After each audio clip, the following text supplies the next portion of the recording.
Sejarah Keraton Kanoman. Keraton Kanoman adalah salah satu dari dua bangunan Kesultanan Cirebon. Keraton Kanoman berdiri pada tahun 1678 Masehi. Kesultanan Cirebon terdiri dari Keraton Kasepuhan dan Keraton Kanoman. Kebesaran Islam di Jawa bagian barat tidak lepas dari Cirebon. Sultan Gunung Jati adalah orang yang bertanggung jawab menyebarkan agama Islam di Jawa Barat. Sehingga berbicara tentang Cirebon tidak akan lepas dari sosok Syarif Hidayatullah atau Sunan Gunung Jati. Keraton Kanoman didirikan oleh Pangeran Muhammad Badriddin atau Pangeran Kertawijaya yang bergelar Sultan Anom I pada sekitar tahun 1678 Masehi.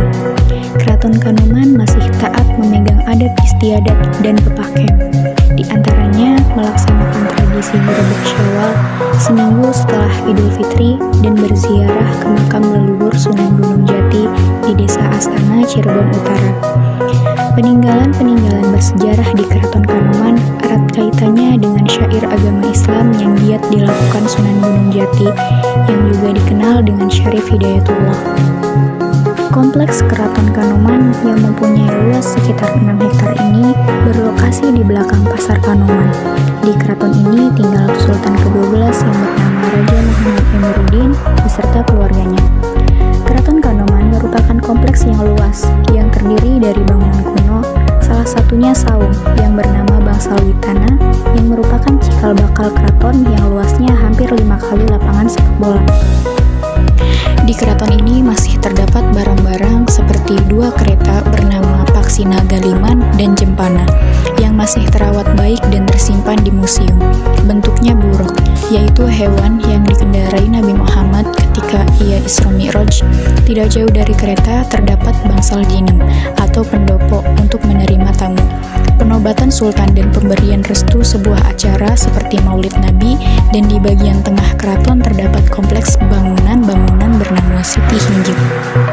Area alun-alun Kanoman merupakan area terluar dari kompleks Keraton Kanoman.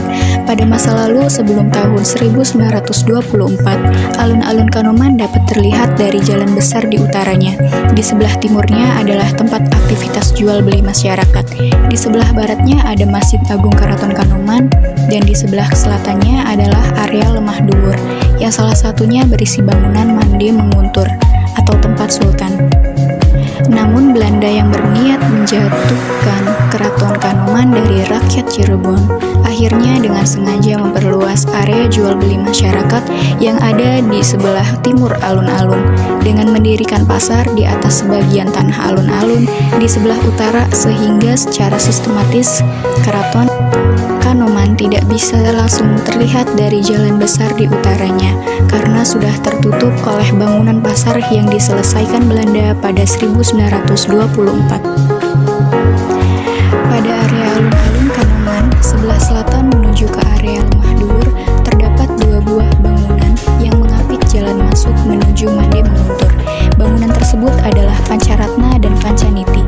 Selain itu juga terdapat 2 buah cungkup tempat menyimpan alu dan lesung yang berada di sebelah timur Pancaniti. Pancaratna adalah bangunan kayu tanpa dinding yang terletak di sebelah barat, jalan menuju Mande Menguntur di area Lemah Dhuwur. Bangunan ini menghadap ke utara, berbentuk buju sangkar dengan ukuran 8 x 8 meter dan berlantai keramik. Pancaratna adalah bangunan terbuka tanpa tembok, hanya ada tiang-tiang yang menopang atap. Pancaratna juga berfungsi sebagai tempat menghadap atau tempat para pembesar desa menemui damam atau wedana asisten bupati. Selain itu, Pancaratna juga dijadikan tempat jaga prajurit kesultanan.